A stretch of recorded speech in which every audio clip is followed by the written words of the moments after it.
Salut tout le monde, j'espère que vous allez bien les amis, on se retrouve aujourd'hui pour une nouvelle vidéo. Avant de démarrer, n'hésitez pas à vous abonner à la chaîne, n'hésitez pas à lâcher aussi un petit pouce bleu, ça fait plaisir aux créateurs, donc à moi évidemment, et ça permet aussi à la chaîne de continuer à croître, à grandir. Merci à tous ceux qui se sont abonnés, depuis quelques semaines on a quand même beaucoup augmenté en termes de nombre d'abonnés. Je crois qu'on est à 66 000 maintenant, donc merci à vous tous, ça fait plaisir les amis. Pour ceux qui ne l'ont peut-être pas fait, ça ne coûte absolument rien pour vous, un petit abonnement ou un petit like. Merci à tous ceux qui le feront.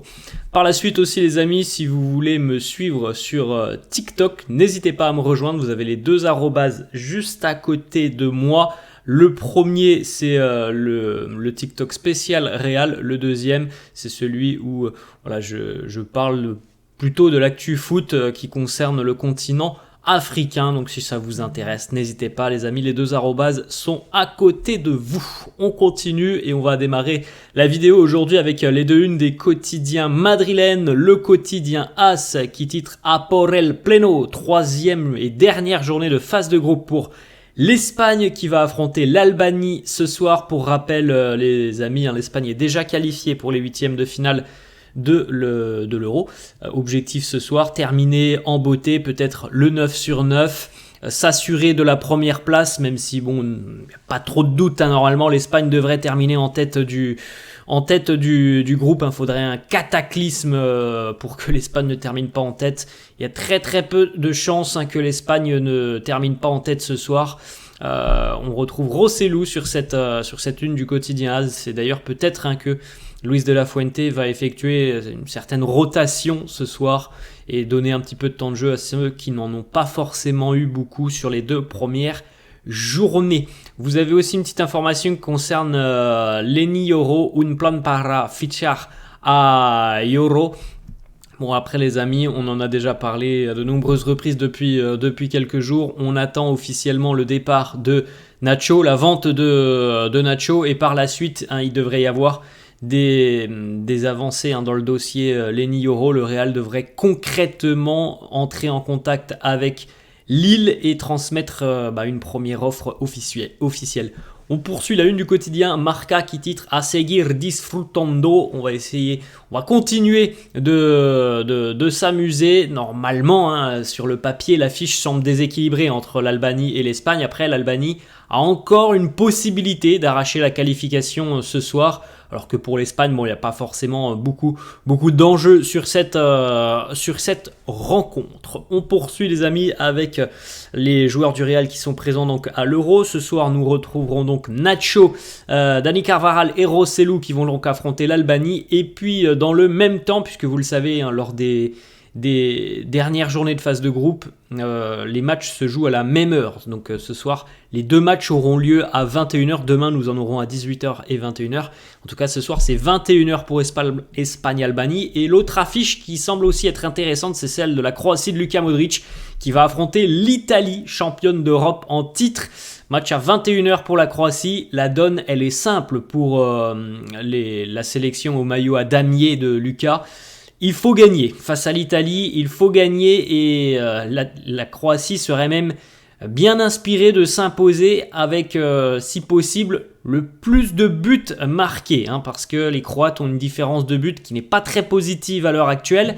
Ils sont à -3, donc il faudrait déjà s'imposer, ça c'est une certitude. La Croatie doit s'imposer pour se qualifier ce soir, et ça serait la cerise sur le gâteau si la Croatie pouvait s'imposer avec une grosse différence de but. On verra ça ce soir. En tout cas, c'est une très belle affiche sur le papier. Ce Croatie-Italie, c'est on va le dire comme ça, mais c'est un 16e de finale. Là, pour les Croates, c'est un match à élimination directe. Et pour les Italiens aussi, même si bon, ils ont leur destin en main, les Italiens, dans le sens où ils peuvent un petit peu plus gérer le résultat. La Croatie, elle n'a pas d'autre option que de gagner. On enchaîne les amis, on n'oublie pas aussi que la Copa América a démarré depuis 48 heures maintenant. Et ce soir, on aura l'entrée en lice du grandissime favori avec l'Argentine, évidemment. Le Brésil qui va affronter le Costa Rica. On retrouvera donc Rodrigo, Hendrick, Vinicius et Eder Militao. Alors on suivra évidemment la sélection brésilienne dans la nuit. On suivra la compo d'équipe du Brésil. On parlera tout à l'heure de Fede Valverde et de l'Uruguay.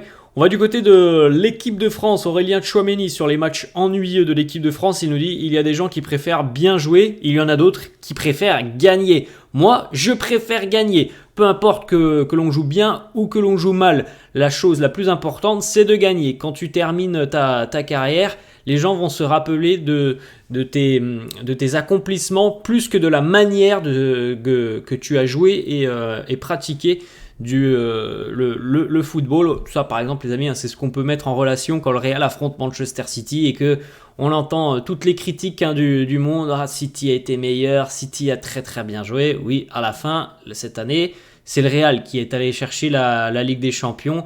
Peu importe la manière dont ils ont joué face à Manchester City, à la fin, c'est le Real qui s'est qualifié.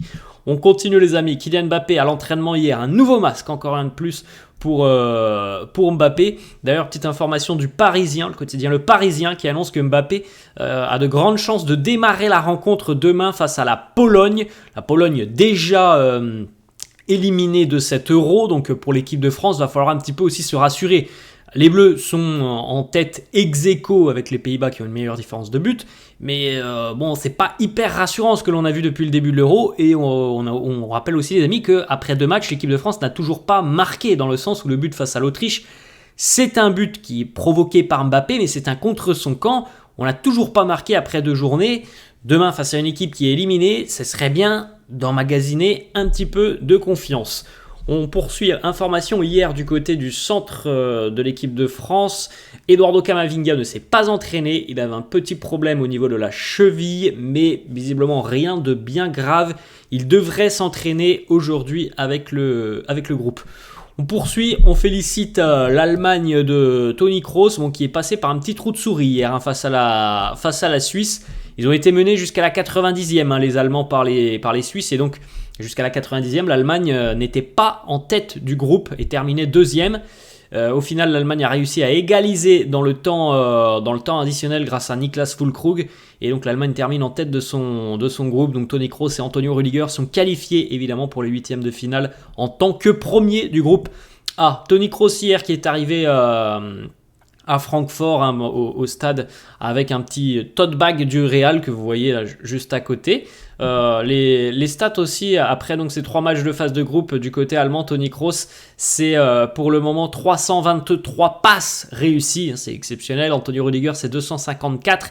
C'est les numéros 1 à l'heure actuelle. Bon, après, ils ont aussi un match en plus, mais c'est quand même les numéros 1.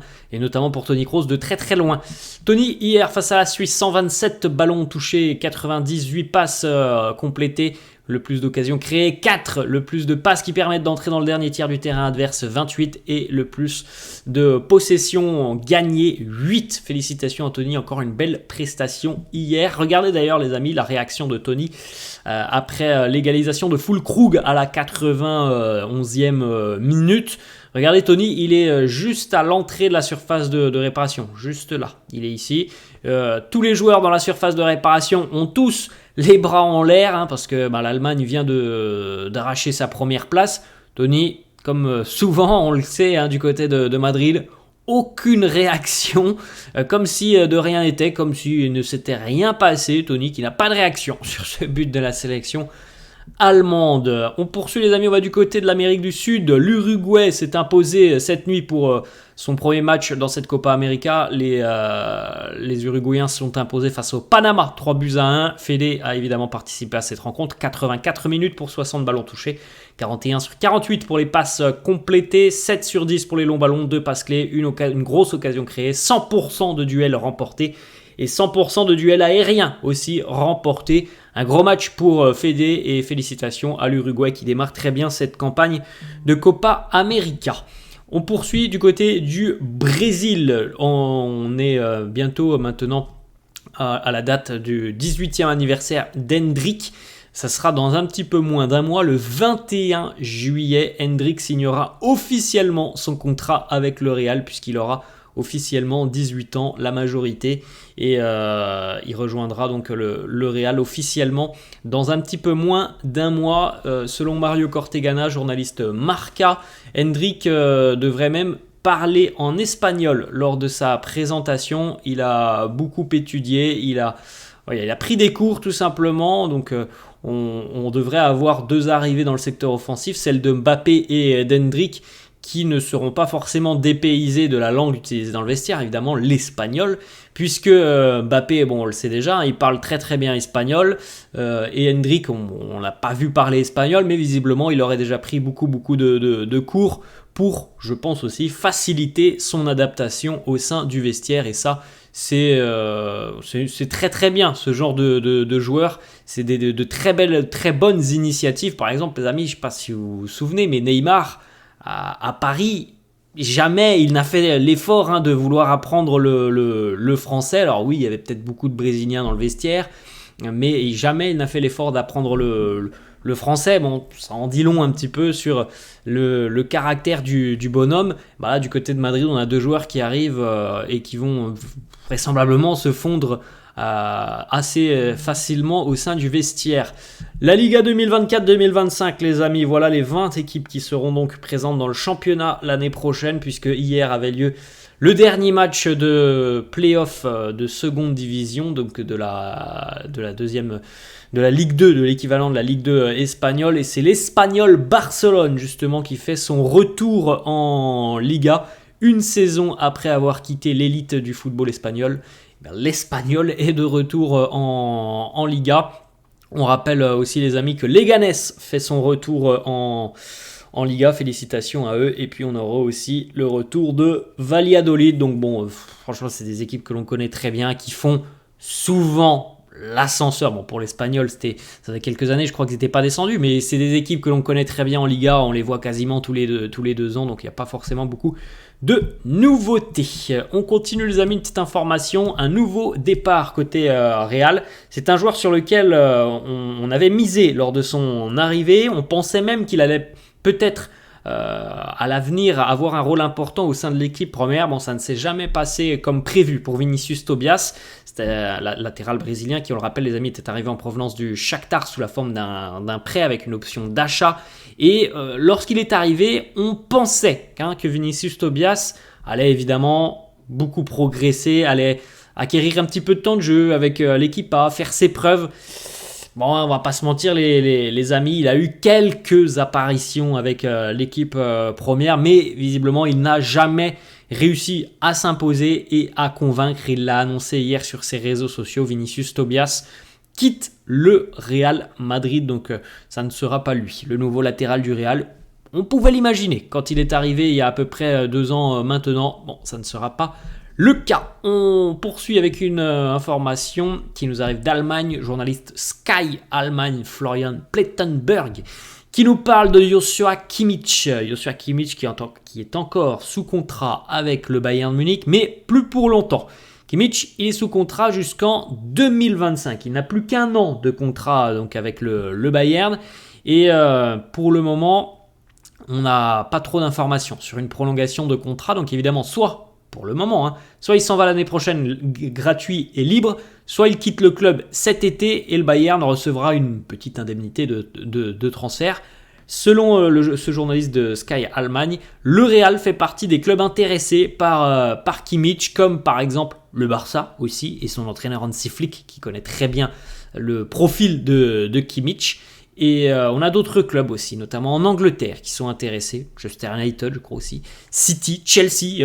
Les plus grands, évidemment, sont intéressés par Joshua Kimmich, qui a quand même l'expérience du très très haut niveau, qui arrive bientôt en fin de contrat. Donc oui, le Real garde un œil sur la situation de Joshua Kimmich.